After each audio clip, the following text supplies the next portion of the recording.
Good morning. সবাই কেমন আছো? আমি ভালো আছি। আজকে একটু তাড়াতাড়ি উঠেছিলাম কারণ আজকে রবিবার। আর তোমাদেরকে আগেই বলেছি না যে রবিবারের দিন আমার অনেক কাজ থাকে। রবিবারের দিন আমার বর বাড়ি থেকে, ওর পিছনে আমার অনেকটা সময় দিতে হয় কারণ ও কোনো কাজ নিজে করে না।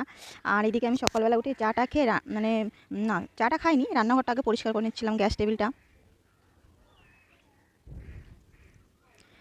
টেবিলটা পরিষ্কার টরিষ্কার করে নিয়ে আমি ব্রাশ টাশ করে নিয়ে চা বসিয়ে দিয়েছিলাম।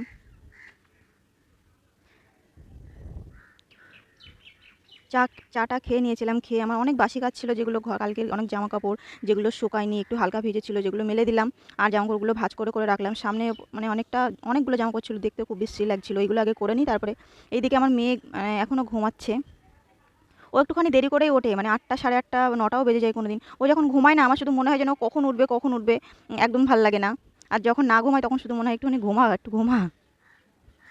এদিকে কালকে রাত্রে অনেক ঝড় বৃষ্টি হয়েছে, তো সেই সময় এই কাজগুলো মালগুলো এসেছিলো। দেখো কি সুন্দর সুন্দর কানের দুল, তারপরে লকেট, এগুলো হাফ বাটি, কানের টপ, একটু বয়স্কদের টপ, অনেক ধরনের ডিজাইন এসেছিলো। তো ওগুলো আমি একটু দেখছিলাম। তার মধ্যে আমার মেয়ে উঠে গেছিলো, ওকে আমি ব্রাশ করাচ্ছিলাম। ব্রাশ করেছে, ওর বাপিকে দেখে গুড মর্নিং বলছে। এদিকে আজকে রবিবার, ওর বাপি একটা জমি মাপতে যাচ্ছিল। তো মেয়ে একটু চিল্লামিল্লি করছে যেন বাপি না যায়, আজকে রবিবার কাছে পেয়েছে। রবিবারটা একটু ফাঁকা থাকলে আমারও ভালো হয়, একটু ঘুরতে যাওয়া হয়। কিন্তু ও জমি মাপতে গেছিলো, সেখান থেকে ফোন এসছে, আরেকজন দাদা বাড়িতে এসেছিলো ওর বাড়িতে। মানে একটু কাজ ছিল, মানে উনি জমি প্লট প্লট করবে বলে তাকে, গেটনকে বললো যে তুমি কোথায়, আমি তোমার বাড়িতে এসেছি। তো আমরা তাদের চাটাগুলো করে দিচ্ছিলাম, গেটন বললো একটু বসতে, আমরা তাদের চাটা করে দিচ্ছিলাম, দাদা দুটো বসেছিল। আর ও তো ওইদিকে আর একটা জমি মাপতে গেছিলো। তো আমি মাকে বললাম যে দাদাগুলোকে তুমি চা দিয়ে এসো, যাও, আমি আর ঘরে যাবো না, গেটন আসুক তারপরে যাবো।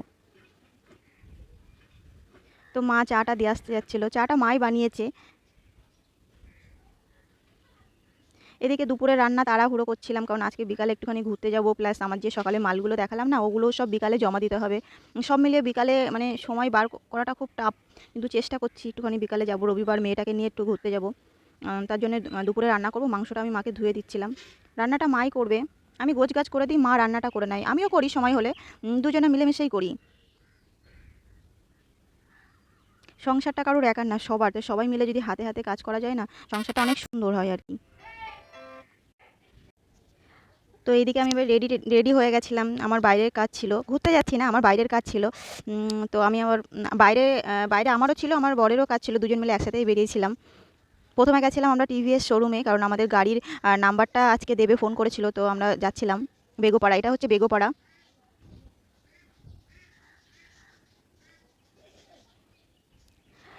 এই হাই রোডটা না এত সুন্দর করে দিয়েছে, এত সুন্দর করে দিয়েছে, মানে আগে মানুষে কি হাই রোডে ঘুরতে যেত না, এখন মনে হয় যেন ওসব গলিগালা থুয়ে হাই রোডেই আমরা ঘুরে বেড়াই। এত ফাঁকা, এত সুন্দর, যখন রাস্তাটা হচ্ছিল সাধারণ মানুষ বিরক্তি হয়েছিল, আর এখন মানে এখন খুবই সুন্দর, কোনো জ্যাম নেই, কিছু নেই।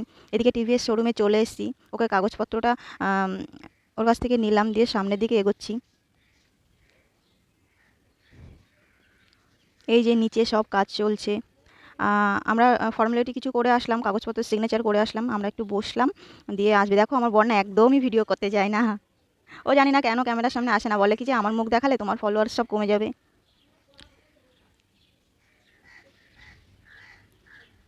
তারপর আমাদের ডাক ছিল, এই যে এই দাদা দুটো গাছের আমাদের গাড়ির আর কি প্লেট দুটো বসাচ্ছে এই দাদাগুলো। আর আমি সামনে রোডটা ভিডিও করছিলাম, এত সুন্দর লাগছিল, হালকা হালকা মেঘলা ছিল, আর দারুণ সুন্দর লাগছিল। এটা একদম টিভিএস শোরুমের সামনে।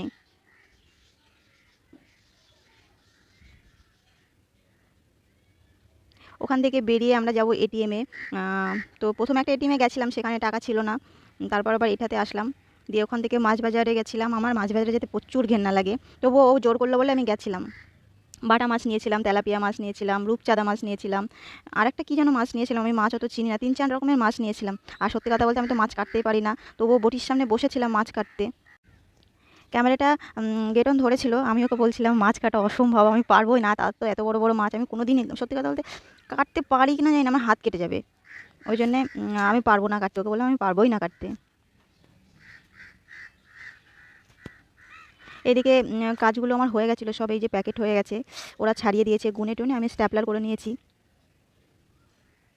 প্রচুর ধরনের ডিজাইন ছিল এখানে, আর আমি না এই কাজ করতে গিয়ে এত ডিজাইন দেখেছি, মানে আমার কোনো ডিজাইনে এখন আর পরতে ইচ্ছা করে না। এখানে প্রায় 17,000 18,000 মতো মাল আছে। এই কাজটা না আমি আগে থেকেই করতাম, কিন্তু যখন আমার মেয়ে পেটে এসছে না তখন এই কাজটা আরও বেশি মানে হয়ে গেছে। সত্যি কথা বলতে আমার মেয়ে আমার জন্য খুব লাকি। মেয়ে বলে না, মেয়েরা লক্ষ্মী, সত্যিই লক্ষ্মী। তারপর আমরা না বিকালবেলা ওই যে ওই মালগুলো আমি টুকটুকি দিয়ে পাঠিয়ে দিয়েছিলাম। আর বিকালবেলা গেছিলাম একটুখানি ঘুরতে, মেয়েকে নিয়ে গেছিলাম। তো তখন আমি ক্যামেরা করিনি, গাড়িতে বসে না মেয়েকে নিয়ে ক্যামেরা করা ঠিক না, কারণ মেয়ে কখন ঝাপটা দেয় তখন পড়ে টুরে যায় যদি, সেই জন্য আমরা বেরিয়েছিলাম, ওকে ঘুরিয়ে বাড়িতে রেখে এসেছিলাম। দিয়ে একটুখানি কাজ ছিল আর একটুখানি ঘুরেও এলাম। ওই হাই রোডটা দেখছো না, দেখো হাই রোডটা রাতের বেলা কত সুন্দর লাগছে। এটা হচ্ছে আম, ওই যে প্রমাণিকের সাইড দিয়ে এই দিকে মানে শান্তিপুরের এই দিকে যেতে ওই রোডটা খুব সুন্দর লাগছে। যাই হোক, ভালো লাগলে ভিডিওটা একটু লাইক করে দিও, কমেন্ট করে দিও। আজকের মতো এখানেই।